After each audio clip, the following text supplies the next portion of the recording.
एखाद्या नात्याभोवती असलेला गुंता हा कधी कधी जीव घेणा ठरू शकतो। गुंता सुटता सुटत नाही, पण बळी मात्र नाहक जाऊ लागतात। नमस्कार, मी अभिजित खांडकेकर तुम्हा सगळ्यांचं पुन्हा एकदा स्वागत करतो क्रिमिनल्स चाहूल गुन्हेगारांची आजच्या भागामध्ये। एका महत्त्वाकांक्षी मुलीला कुठल्या कुठल्या संघर्षांना सामोरं जावं लागतं याची ही कथा।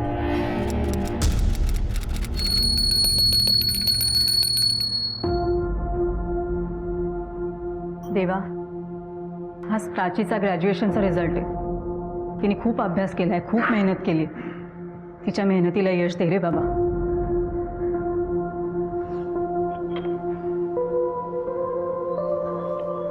अहो, अगं किती काळजी करतेस? प्राचीला नक्की चांगले मार्क मिळतील। मला तिच्या यशाची गॅरंटी आहे। नाही कसं गॅरंटी मला पण आहे, पण अहो थोडीशी काळजी तर वाटतेच ना। आणि एकदा का तिला चांगले मार्क मिळाले ना की तिचा अजय काका तिला चांगल्या जागी नोकरी लावून देईल बघा। काही झालं की त्या अजयचं नाव घ्यायची गरज आहे का? त्यात काय गैर आहे? अजयला प्राचीचं लहानपणापासून किती कौतुक आहे आणि तिलाही त्याचा किती लढा आहे। हो तेच ना, तेच। काही झालं की तिला तिचा तो अजय काका आठवतो। कधी तर असं वाटतं ना, ती माझी मुलगी नसून ती अजयचीच मुलगी आहे। पण बास हा, आता बास। यापुढे प्राचीच्या बाबतीतले सगळे निर्णय मीच घेणार।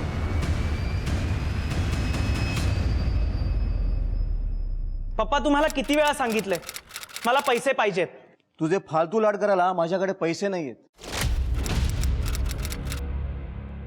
ह्याला फालतू लाड नाही, इन्व्हेस्टमेंट म्हणतात पप्पा। एक बिझनेसमॅन असून सुद्धा तुम्हाला इन्व्हेस्टमेंटचा अर्थ समजत नाही।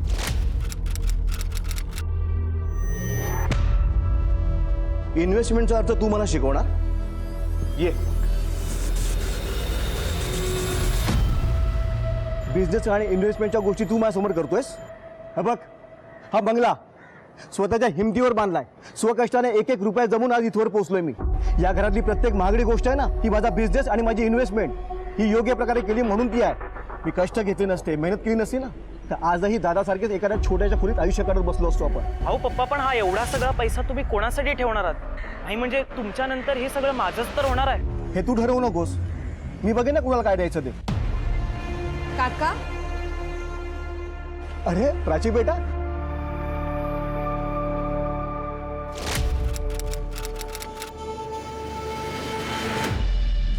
देवा, प्राचीच्या बाबतीतली एक गोष्ट मी यांच्यापासून लपवून ठेवली। ती यांना कधीच कळता कामा नये, नाही तर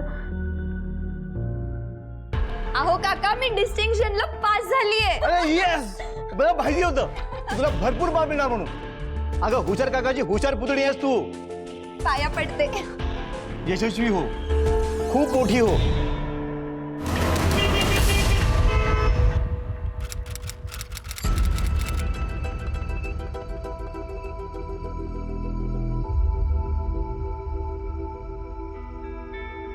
एक मिनिट जरा सगळ्यांनी इकडे लक्ष द्या please.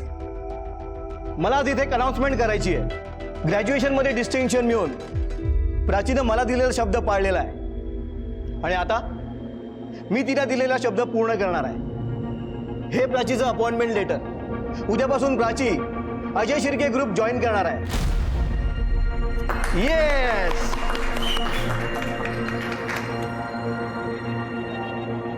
Enjoy please.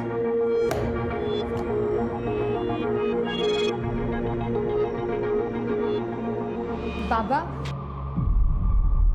Tu he offer स्वीकारणार नाहीयेस। अहो बाबा, पण मी कुठेतरी जॉब करणारच आहे ना। मग काकाच्या कंपनीत केल्यावर काय प्रॉब्लेम आहे? प्रॉब्लेम आहे। उद्या जर तू ही नोकरी स्वीकारलीस ना, तर तो अख्ख्या जगाला सांगत सुटेल, मी माझ्या पुतणीला नोकरीला लावलं। ह्याचा बाग बसला हातावर हात धरून, काही करू शकला नाही। अच्छा, म्हणजे तुझा हा ॲटिट्यूड अख्ख्या जगाला माहिती पडला तर तू ही नोकरी स्वीकारणार नाहीयेस।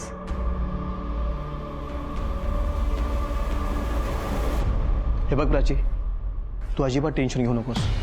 मी आहे ना तुझ्या सपोर्टला। आणि तुला एक सांगू, हा दादा माझ्यासारखा महत्त्वाकांक्षी नाही आहे आणि म्हणून हे सगळे प्रॉब्लेम झालेत। तू काळजी करू नकोस। हां, कमॉन ताई, तुम्ही काय आत्ताच ऑफिसच्या कामाला सुरुवात करणार का? अरे यार पार्टी एन्जॉय करा ना. चल चल चल. एक ईशा केक आण रे. C'est moi sous la lumière.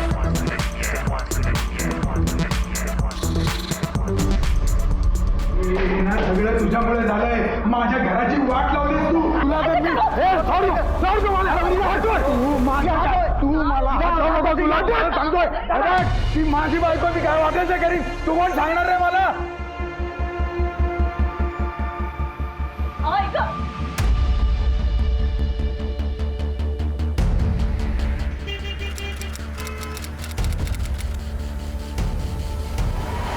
तू तुझ्या कामावर फोकस ठेव. हा, हे बघ, ही आपली बॅलन्स शीट आणि एक्सक्यूज मी काका, एक मिनिट. हा,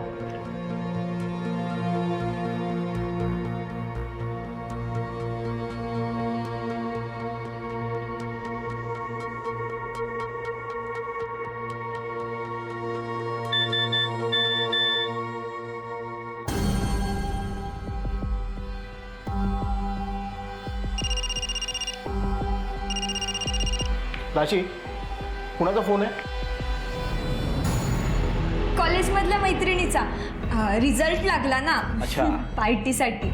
हे बघ प्राची, तुझ्या मैत्रिणीला सांग म्हणावं तर आम्हाला डिस्टर्ब करू नका, आणि पार्टी हवी तर संध्याकाळी भेटते म्हणावं. हो. हा, हे बघ,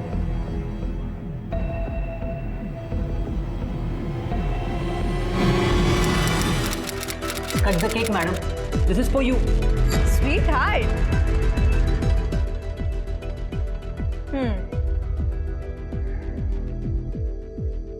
रॉनी, 2 वर्ष झाले आपल्याला भेटून, पण जेव्हा भेटतो ना नव्याने भेटल्यासारखं वाटतं बघ. लुक प्राची, मला ना असं चोरून चोरून भेटायला फार कंटाळा आलाय अगं. आपण तुझ्या ग्रॅज्युएशनसाठी थांबलो होतो ना, पण तू ग्रॅज्युएशन आणि जॉब सोबतच मिळवलायस, त्यामुळे आता लग्न करू शकतो ना आपण.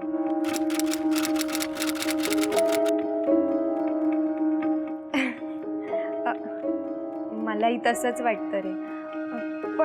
पण काय, आईबाबांची परमिशन ना, ती मी घेतो ना. जस्ट चिल अगं. आई बाबांची आणि काकांची सुद्धा. कम ऑन यार प्राची, यार लग्नात तरी काकांना मध्ये नको ना आणूस.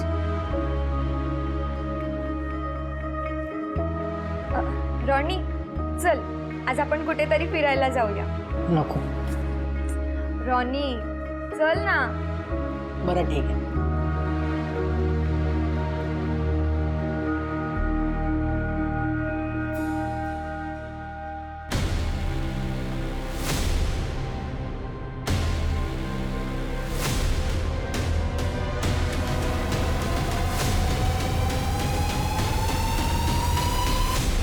काय प्राचीचा अफेअर? हो वहिनी, मी स्वतः तिला एका मुलासोबत पाहिलंय. काय झालं? प्राची, तू ज्या मुलासोबत होतीस तू तुझा बॉयफ्रेंड होता ना? तुम्ही थांबा जरा. तू इकडे ये बरं. अगं आई, काका काय सांगतात हे बघ, जे काय असेल ना ते खरं खरं सांगून टाक प्लीज. आई, त्याचं नाव रॉनी डिसूजा आहे. अगं कॉलेजमध्ये सिनियर होता तो माझा. गेली 2 वर्ष एकमेकांसोबत आहोत आम्ही. प्राची, हे बघ जरा आमचं पण ऐक आता. नेहल, अगं हुशार आहे ती. तिनं हुशारीनंच काही निर्णय घेतले असणार ना. प्राची बेटा, तू लग्न कोणाशी करायचं, कधी करायचं, कुठे करायचं हे आता मी ठरवणार.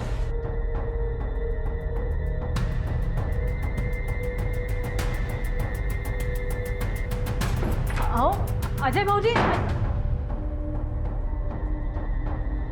अहो, काय तुम्ही?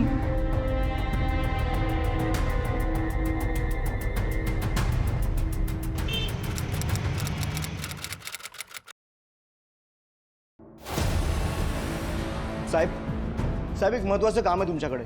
तुम्ही आत्ताच्या आता तुमचे 2 कॉन्स्टेबल मी सांगतो त्या पत्त्यावर पाठवा आणि त्या परिस्थितीला अरेस्ट करा. हो, आम्ही सरकारी कर्मचारी आहोत, तुमचे नाही. त्यामुळे तुम्हाला जे काय सांगायचं ना ते रितसर कंप्लेंट करायची आणि मग बोलायचं. समजलं ना? सॉरी साहेब, ते मी जरा टेन्शनमध्ये होतो म्हणून. ठीक आहे, बोला काय ते. साहेब, मी अजय शिर्के. माझी पुतणी किडनॅप झाली आहे साहेब. कोणी केलं किडनॅप? तुम्ही आता जे परेश शिर्के म्हणालात त्याने? हो साहेब. कोण आहे हा परेश शिर्के? माझा मोठा भाऊ, म्हणजे माझ्या पुतणीचा बाप. म्हणजे तुमच्या पुतणीचं किडनॅप तिच्याच वडिलांनी केलंय? का करतील ते असं? साहेब अहो, त्यांचा प्लॅन मी स्वतःच्या कानाने ऐकलाय. Hello aunty. रॉनी बेटा, ये ये ये. अंकल, ते प्राची म्हणाली की तुम्हाला माझ्याशी काहीतरी बोलायचं आहे. दिली, तुमच्या लग्नाला परवानगी दिली, पण माझी एक अट आहे. तुम्ही पळून जाऊन लग्न करायचं, नंतर आपण ते रीतसर करूयात. पळून जाऊन? पण तुमची परवानगी आहे ना? अरे माझी परवानगी आहे रे, पण तुला माहिती आहे ना, प्राचीचा काका, त्याला हे लग्न व्हायला नको आहे. माझ्याकडे एक प्लॅन आहे ज्यामुळे तुला काकांचा विरोध होणारच नाही.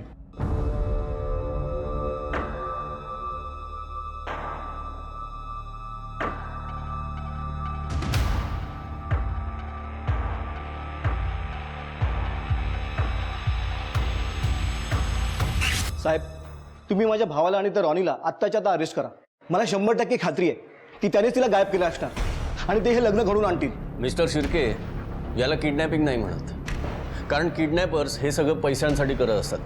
आणि पहिली गोष्ट म्हणजे ती मुलगी सुजाण आहे, आणि दुसरी गोष्ट म्हणजे त्या मुलीवर तिच्या आईवडिलांचा हक्क निश्चितच जास्त आहे. साहेब अहो, ती गायब आहे. मग तशी तक्रार नोंदवा. आम्ही तिच्या आईवडिलांशी रीतसर बोलू आणि मग काय तो योग्य निर्णय घेऊ. पण साहेब प्लीज काहीतरी करा. मी काय म्हणतो, तुम्हाला हवी ती किंमत द्यायला मी तयार आहे ना. मिस्टर शिर्के, एका सरकारी अधिकाऱ्याला लाच देणं हा गुन्हा आहे, माहित नाही तुम्हाला? पुन्हा जर का असं बोललात ना, तुम्हालाच आत टाकीन, कळलं? सॉरी साहेब.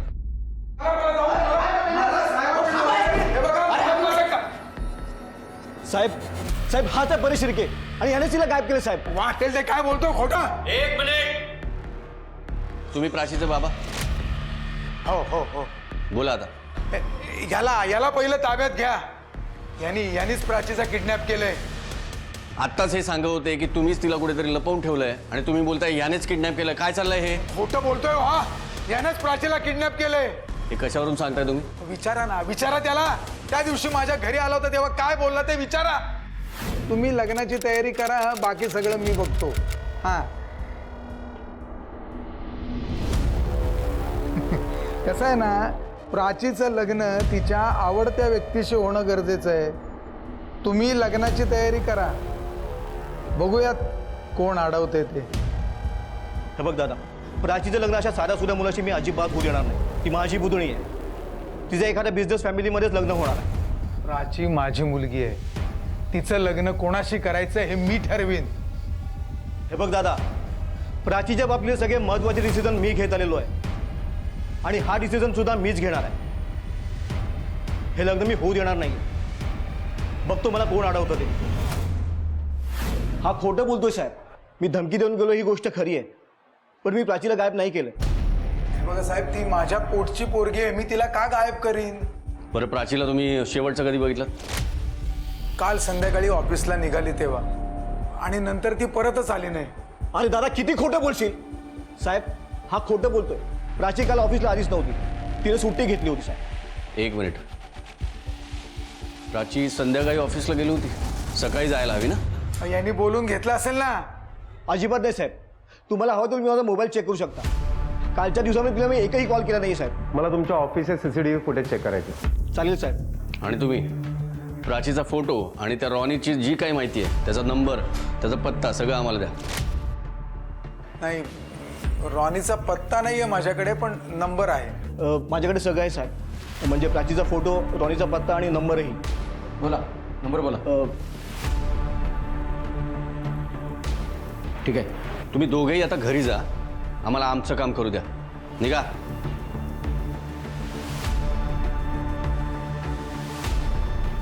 नाही कोणी, काय वाटतं तुम्हाला? सर, अजयच्या ऑफिसचे CCTV फुटेज चेक केले ना की नक्की काय झालं ते कळेल. राईट. नाही कोणी, या रॉनीची पण जरा नीट चौकशी करा. Okay sir.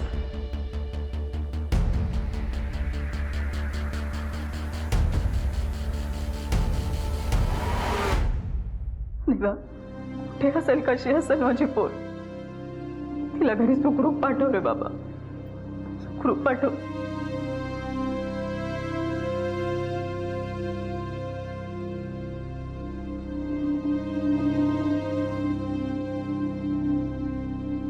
कधी ते वाटतं ना, राजेच्या बाबतीत जे काही करेल त्यांना सांगून टाकायला हवं.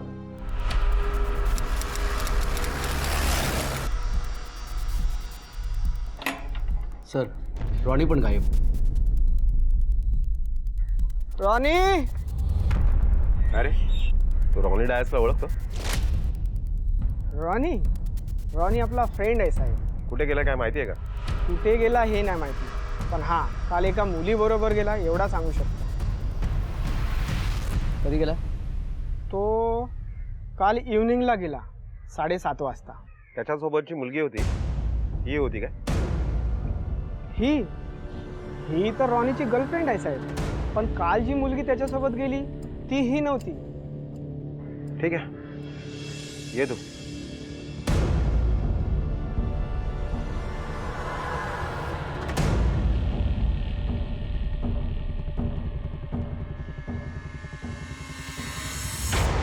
हो, सगळं नीट तपासा. सर, मी रॉनीच्या घराजवळ जे दुकान आहे तिथलं CCTV फुटेज चेक केलं आणि त्यातनं हा फोटो काढला. नाही कुठे या मुलीचा चेहरा नीट दिसत नाहीये. चेहरा कव्हर केला स्कार्फने. सर, एक गोष्ट कळत नाहीये, ही मुलगी रॉनीला इतकं घट्ट पकडून बसली आहे जणू काय त्याची गर्लफ्रेंड असावी. कदाचित या रॉनीला अजून एक गर्लफ्रेंड असू शकते. या रॉनीविषयी माहिती काढायला हवी. याचे आई वडील काय करतात? सर, रॉनी मूळचा गोव्याचा, त्याची आई गोव्यालाच असते. मी तिचे डिटेल्स काढलेत आणि तिला इकडे बोलवून घेतलं. गुड. सर, मी त्या शिर्केच्या ऑफिसला जाऊन चौकशी केली. त्या ऑफिसचा CCTV फुटेजही पाहिला. प्राची ऑफिसला गेलीच नव्हती. म्हणजे प्राचीचे बाबा खोटं बोलतायत. सर, प्राची आणि रॉनीचे कॉल रेकॉर्ड. सर, दोघांचाही मोबाईल वेगवेगळ्या ठिकाणी जाऊन स्विच ऑफ झाले. साधारण या दोन्ही लोकेशन मधलं अंतर काय होतं? म्हणजे जवळपास होते? नाही सर, दोन्ही लोकेशन्स टोकाचे आहेत. याचा अर्थ हे दोघेही एकत्र नव्हते. म्हणजे प्राचीला तिच्या काकानेच कुठेतरी गायब केलं असलं. सर, पण मग त्या रॉनीचं काय? त्याला पैसे देऊन बाजूला केलं असेल. एक काम करा, या प्राचीचे बाबा आणि तिचा काका या दोघांचे कॉल रेकॉर्ड्स काढा. Okay sir. आणि त्या रॉनी बरोबर ती मुलगी होती, तिचं काय कळलं का? नाही सर, तिचा चेहरा स्कार्फने पूर्ण झाकला होता म्हणून तिचा फोटो सगळीकडे सर्क्युलेट करून सुद्धा काहीच फायदा नाही झाला. एक काम करा नायकोडी, या दोघांच्याही लास्ट लोकेशनवर जाऊन चौकशी करा. मगच आपल्याला पुढचं काही समजेल. Okay sir. नायकोडी, या प्राचीला लँडलाईनवरून कोणातरी फोन आलाय. हे बघा, माहिती काढा जरा. Okay sir.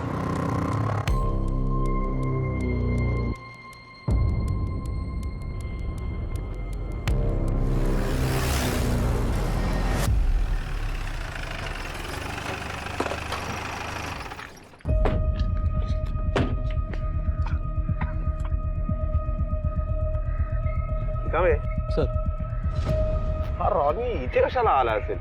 ते एवढ्या सुमसाम भागात. सर आसपास पण कोणी दिसत नाही की त्याच्याकडे आपण चौकशी करू शकतो. मला वाटतं रिकामे आपल्याला परत यावं लागेल इकडे. वास कसला येतोय हा? ते उग्र वास आहे सर.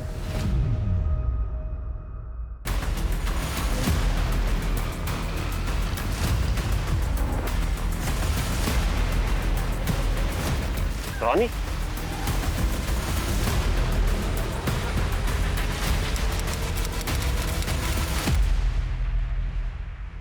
मिस्टर अजय शिर्के. अरे साहेब, तुम्ही प्राचीच्या बाबतीत खरं काय घडलंय ते सांगा. काय घडलं म्हणजे? तुम्ही तर आम्हाला सांगितलं होतं की त्या दिवशी तुम्ही प्राचीला फोन करून ऑफिसमध्ये बोलवलं नव्हतं म्हणून. हो साहेब. पण मग 27 जूनला संध्याकाळी 4:30 वाजता तुमच्या ऑफिसच्या लँडलाईनवरून प्राचीला फोन गेला होता. लँडलाईनवर कॉल? अहो कसं शक्य साहेब? तो लँडलाईन मी फक्त माझ्या इमर्जन्सी कॉलसाठी वापरतो आणि मला नाही वाटत की माझ्या इन्स्ट्रक्शनशिवाय त्यावरून कोणी कॉल करेल. हे बघा मिस्टर शिर्के, एक वेळ तुम्ही किंवा तुमचा स्टाफ खोटं बोलू शकतो, पण कॉल रेकॉर्ड्स खोटं बोलू शकत नाही. कळलं? एक मिनिट, मला थोडा वेळ द्या. मी ऑफिसमध्ये चौकशी करतो आणि तुम्हाला काय ते सांगतो. ताबडतोब. हो साहेब.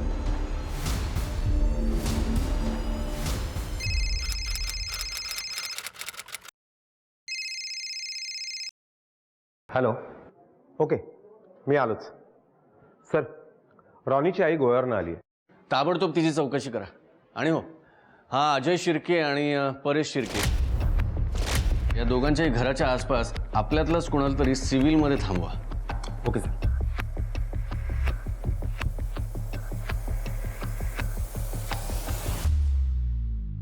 सर, मी रॉनीच्या आईची चौकशी केली. त्या बिचारीला यातलं काहीच माहिती नाहीये. काय झालं सर? Anything serious? नायकुडी, रॉनीचा पोस्टमॉर्टम रिपोर्ट आलाय. या रॉनीचा मृत्यू शरीरात एक्सेस क्लोरोफॉर्म दिल्यामुळे झालाय. सर, याचा अर्थ रॉनीला मारण्या अगोदर त्याला कोणीतरी बेशुद्ध केलं होतं. नायकुडी, त्याला बेशुद्ध करण्याचं कारण शॉकिंग आहे. काय सर? या रॉनीच्या शरीरातली एक किडनी मिसिंग आहे. काय? ऑपरेशन करून किडनी काढण्यात आली अँड आय एम शुअर या किडनीसाठीच त्याचा खून केला गेलाय. पण कोणी केलं असेल? आता या केसला एक वेगळंच वळण लागणार होतं. रॉनी हा किडनी रॅकेटचा बळी ठरला असेल का? नेमकं त्याच्या बाबतीत असं काय घडलं की या सगळ्याचे धागेदोरे हे त्याच्या भूतकाळाशी जोडले गेलेले आहेत? शिर्के कुटुंबातल्या एखाद्या व्यक्तीने हे केलं असेल का? की कुणी अशी व्यक्ती असेल जिचा प्राचीशी संबंध होता? पाहूया पुढे काय घडतंय.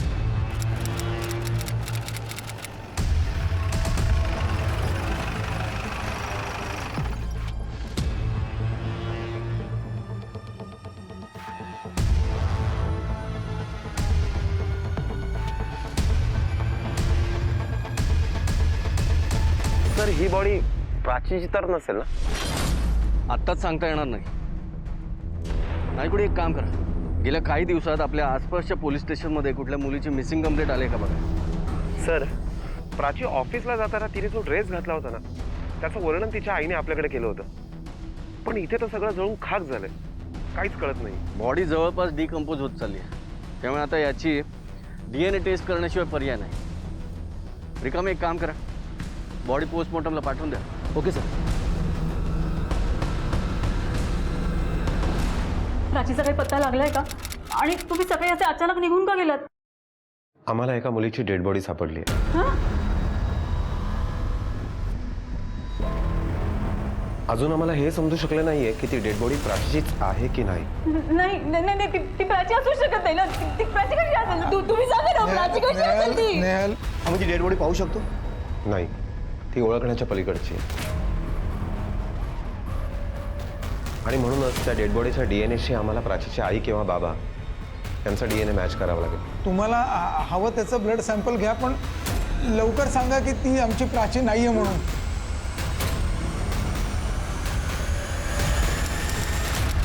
सर, रॉनीचा सोशल मीडिया अकाउंट रिकव्हर करण्यात आलं.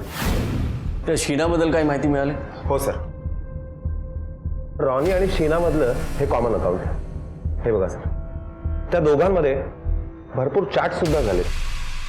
पण नायकुडी, हे बिझनेस चार्ट दिसत आहेत. सर, रॉनीकडे एक कॉस्मेटिक एजन्सी होती. तो स्वतः त्याचं मार्केटिंग करायचा. इव्हन त्याने स्वतःच्या सोशल मीडियावरती सुद्धा त्याचं मार्केटिंग केलंय. शीनाने सुद्धा त्या संदर्भात त्याच्याशी चॅट केलंय. हे बघा सर, शीनाने या चॅटमध्ये त्याला सांगितलंय की मी तुला भरपूर बिझनेस मिळवून देईन. इथे तिने रॉनीला ट्रॅप केलं, त्याला घोळात घेतलं आणि त्याची किडनी काढून घेतली. ही एकटी मुलगी हे सगळं करत नसणार. हे नक्कीच एक रॅकेट आहे.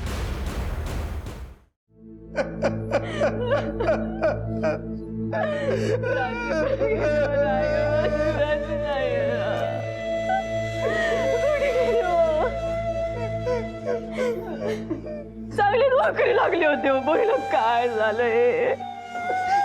वहिनी, पोलिसांकडून नक्कीच काहीतरी चूक झाली. वहिनी, दादा दादा, ती मुलगी आपली प्राची नाहीये दादा. वहिनी, प्राची.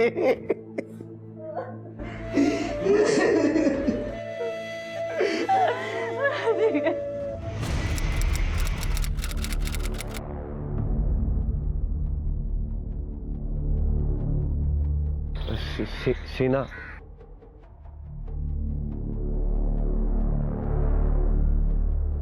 पैसे लाए हो? हाँ, पैसे तो लाया हूँ, लेकिन मेरा काम करना प्लीज, नहीं तो.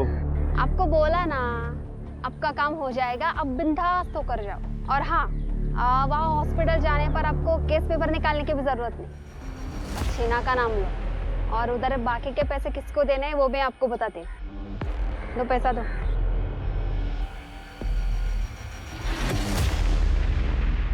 शीना, PSI सतीश नायकोडी. छोड़ो मुझे. इधर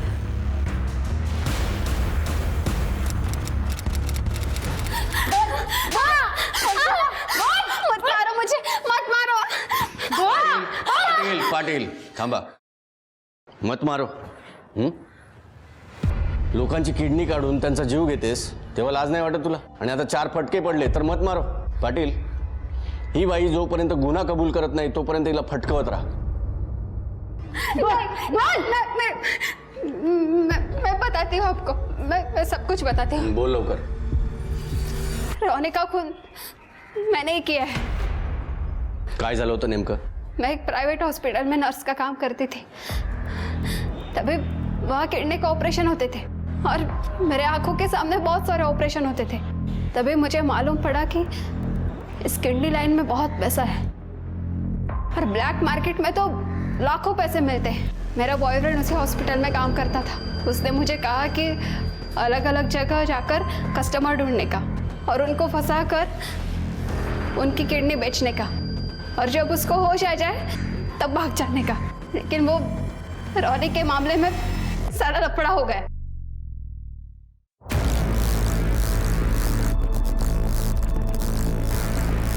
बैठो.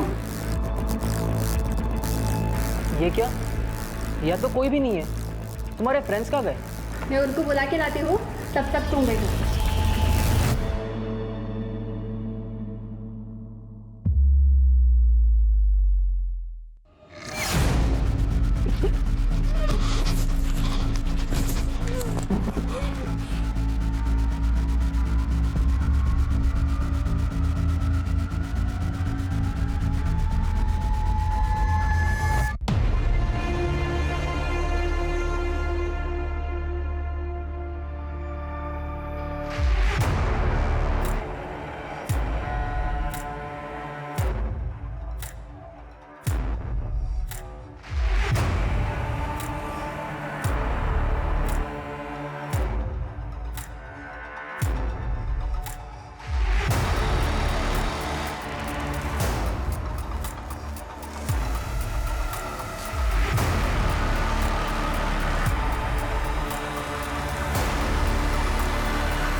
तू आणि तुझ्या बॉयफ्रेंडने मिळून जे काय केलंय ना त्याला माफी कधीच मिळणार नाही. नहीं सर. पाटील, घेऊन जायला. नहीं, मुझे जाने दो. मैंने कुछ नहीं किया है. छोड़ो मुझे. बघा, मला सांगा, त्या दिवशी प्राची संध्याकाळी ऑफिसमध्ये निघाली तेव्हा ती काय सांगून निघाली? मी तुम्हाला आधीच सांगितलं ना, ती म्हणत होती काहीतरी महत्वाचं आणि अर्जंट काम आहे म्हणून. हो, पण तो फोन अजय शिर्केचा नसताना सुद्धा ती गेली. अहो, आम्हाला कुठं माहिती आहे तो फोन अजयचा नव्हता म्हणून. मला तर वाटतं तो फोन अजयनीच करायला सांगितला असेल.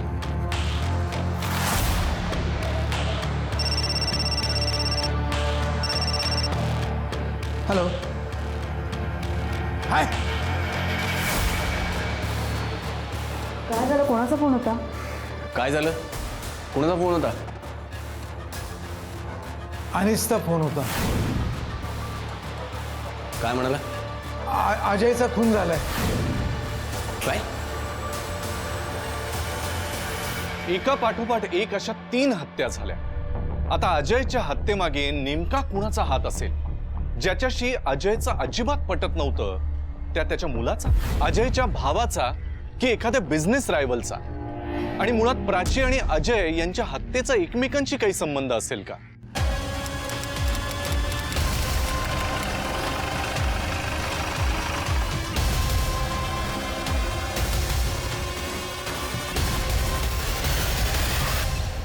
डोक्यावर तीक्ष्ण हत्याराने वार करण्यात आलाय. पाटील मॅडम, आजूबाजूला काही वेपन सापडते का बघा. रिकामे सर. याचा मोबाईल सुद्धा याच्या खिशात नाहीये. एक काम करा, गार्डनमध्ये शोधा आणि नाहीच मिळालं तर त्याचा रूम सुद्धा शोधून ये. Okay sir.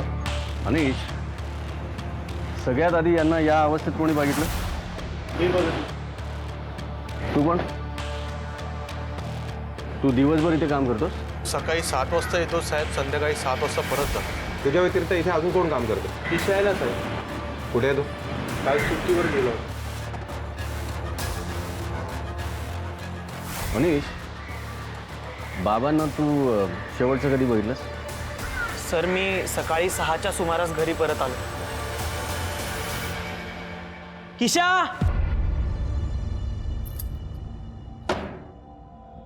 हे बघ, मी जे बोलतो ते फायनल आहे. अगं ही पापं कुठून फेडशील तू? पप्पा.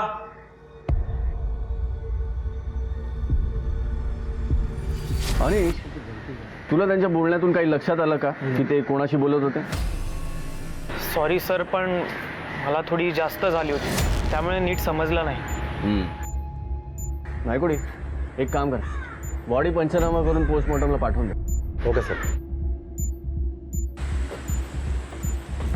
पण सर, ते एका बाईशी बोलत होते एवढं मी सांगू शकतो. सर, गार्डनमध्ये काय सापडलं नाही. बंगल्याच्या ते 3 मोबाईल सापडले. 3ही फोन ताब्यात घ्या. Yes sir. सर, ह्यातला एक फोन माझा आहे आणि दुसरा आमच्याकडे स्पेअर होता. आणि हा तिसरा? तो पप्पांचा मोबाईल आहे. त्यांच्याकडे 2 मोबाईल होते. म्हणजे एक फोन अजूनही मिसिंग आहे. सर, अजयला त्या रात्री 2 कॉल्स आले होते. त्यापैकी एका कॉलबद्दल अनिशने आपल्याला इन्फॉर्म केलं. तो कॉल साधारण 10 मिनिटं चालला. त्या कॉलचे मी डिटेल्स काढले. कोणाचा कॉल होता तो? सर, मिसेस मनसुखानी, अजयच्या दुसऱ्या बिझनेसमधल्या पार्टनर. काही कारणांमुळे दोघांमध्ये वाद झाले होते. त्यांच्याशी मी स्वतःहून बोललो. त्या आउट ऑफ स्टेशन आहेत. कधी गेल्या त्या? सर, परवा. बरं, हा अजयला दुसरा कॉल कोणाचा आला होता? सर, मिसेस स्नेहल शिर्के यांचा. म्हणजे प्राचीची आई? हे बघा, मी तुमच्यापुढे दहेची भीक वगैरे मागणार नाहीये, कारण मला माहिती आहे मी खून केला नाहीये. तुमच्याकडे बघून अगदी साध्या वाटतं हो तुम्ही, पण काय ना, आमच्यासमोर भले भले गुन्हेगार घाबरून जातात, पण तुम्ही तर गुन्हा करून सुद्धा कॉन्फिडंटली खोटं बोलताय. अहो, पण मी खून केलाच नाहीये, मग मी का मान्य करू? मग अनिशने काल जेव्हा सांगितलं की त्याचे बाबा एका बाईला फोनवर ओरडत होते, तेव्हा तुम्ही ही गोष्ट आमच्यापासून का लपवलीत की तुम्ही सुद्धा अजयला कॉल केला होता? आता कुठे गेला तुमचा कॉन्फिडन्स? हे बघा साहेब, मी सगळं सांगते तुम्हाला, पण ही गोष्ट माझ्या नवऱ्याला सांगू नका. कोणती गोष्ट? मी अजय भाऊजींना फोन केला होता कारण मला त्यांना काहीतरी महत्त्वाचं सांगायचं होतं. हॅलो अजय भाऊजी. भाऊजी, आता मी ही गोष्ट नाही लपवू शकणार. अहो, मला त्यांना सांगावंच लागेल, प्राची त्यांची मुलगी नाही आहे. काय? मग प्राचीचे वडील कोण? अजय शिर्के? काय प्रकार काय हा? प्राचीच्या बाबांमध्ये असलेल्या कमतरतेमुळे आम्हाला मूल होणं शक्य नव्हतं, आणि हे जेव्हा त्यांना कळलं ना, तेव्हा ते डिप्रेशनमध्ये जायला लागले. म्हणून मग मी ठरवलं एक डोनर मिळवायचा आणि बाळाला जन्म द्यायचा. पण ही गोष्ट त्यांना कधीच सांगायची नाही. त्यांना नेहमी असंच वाटलं पाहिजे की तेच बाबा होणार आहेत. पण या सगळ्यासाठी खूप पैसे लागणार होते, जे माझ्याकडे नव्हते. म्हणून मी अजय भाऊजींची मदत घ्यायचं ठरवलं. त्यांच्याकडे पैसेही होते आणि कॉन्टॅक्ट्सही. माझं काम झालं.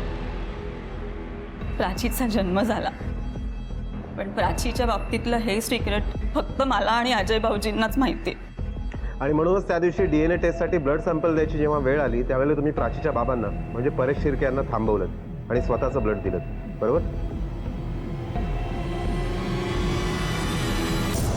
त्या दिवशी तुम्ही बंगल्यात जाताना रिक्षा केली आणि ती बंगल्यापासून लांबच सोडून दिली. तिथून तुम्ही बंगल्यापर्यंत चालत गेला. तुम्हाला वाटलं की बंगल्यातला CCTV बंद आहे, त्यामुळे आपल्याला कोणी पाहणार नाही. पण ज्या ठिकाणी शिर्के तुम्ही रिक्षा सोडलीत ना, त्याच ठिकाणी एक CCTV होता. आणि त्याच्या फुटेजमध्ये तुम्ही रिक्षा सोडली तिथून तर बंगल्याच्या गेटपर्यंतचं फुटेज आम्हाला मिळालं. त्यात तुम्ही बंगल्यात जाताना दिसलात. हे बघा, आमच्याकडे अजयचा पोस्टमॉर्टम रिपोर्ट आलाय. त्याच्या मृत्यूची वेळ आणि तुम्ही तिथे असण्याची वेळ सारखीच आहे. काय झालं? बोला बोला. साहेब, इतकी वर्ष माझ्या कधी लक्षातच आलं नाही की अजयला प्राचीचा एवढा लढा काय म्हणून. पण त्या दिवशी मी स्नेहलचं आणि अजयचं बोलणं चोरून ऐकलं. हॅलो अजय भाऊजी. भाऊजी, आता मी ही गोष्ट नाही लपवू शकणार. अहो, मला त्यांना सांगावंच लागेल, प्राची त्यांची मुलगी नाही आहे. बरं ठीक आहे. त्यांचं बोलणं ऐकून माझं डोकंच फिरलं. माझ्या लक्षात आलं की प्राचीचा बाप अजयच आहे म्हणून. त्याला जाब विचारायचा म्हणूनच मी बंगल्यात शिरलो. पहिली म्हणून माझ्या बायकोच्या मागे फिरताना लाज नाही वाटली का रे तुला? अरे दादाकडून काही ऐकून घेणार नाही मी. प्राचीचा खरा बाप तू आहेस ना, आज कळलंय मला. अरे मला अंधारात ठेवलं तुम्ही लोकांनी.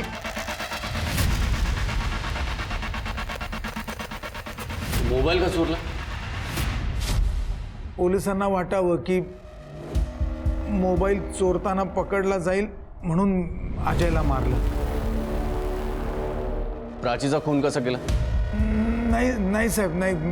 प्राचीचा खून मी नाही केला. मी फक्त अजयला मारलं, तेही रागाच्या भरात. रिकामे यांना घेऊन जा आणि पूर्ण स्टेटमेंट व्यवस्थित लिहा. हो सर. चला चला उठा. नायकोडी, आपले खबरी कामाला लावा आणि त्या अजय शिर्केच्या ऑफिसमधली रिया, जिने प्राचीला कॉल केला होता, ती काही करून आपल्याला सापडायलाच हवी. Okay sir.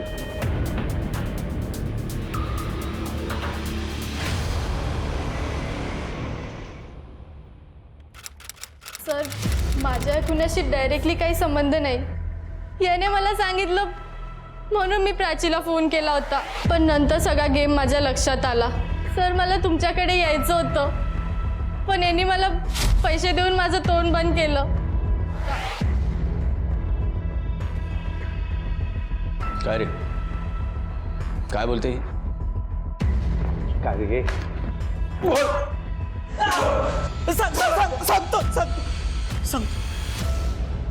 साहेब, मी प्राचीचा खून केला. एकीकडे माझ्या पॉलिटिकल करिअरसाठी पैसे द्यायला नकार देत होते, तर दुसरीकडे त्यांनी प्राचीसाठी प्लॉट घेतल्याचं माझ्या कानावर आलं होतं. शेवटी मी फुल प्लॅन करून प्राचीचा काटा काढायचं ठरवलं. सगळं प्लॅन करून तिला मी फोन करून ऑफिसमध्ये बोलून घेतलं. तिला मध्येच मी किडनॅप करून एकीकडे नेऊन मारलं. बॉडी ओळखायला येऊ नये म्हणून ती जाळून सुद्धा टाकली. घेऊन जा या दोघांना.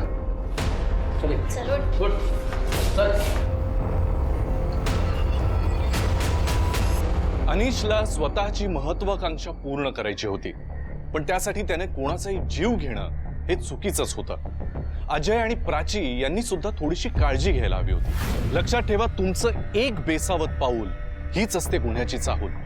त्यामुळे तुमच्या आजूबाजूला घडणाऱ्या गोष्टींबद्दल कायम सतर्क राहा आणि संभाव्य गुन्हे टाळा. मी अभिजित खांडकेकर आता तुमची रजा घेतो. पुन्हा भेटूया पुढच्या भागात एका नवीन केससह. तोपर्यंत तुमची आणि तुमच्या कुटुंबियांची काळजी घ्या. घराबाहेर पडताना मास्क आणि सॅनिटायझरचा वापर नक्की करा. पुन्हा भेटूया. जय हिंद, जय महाराष्ट्र.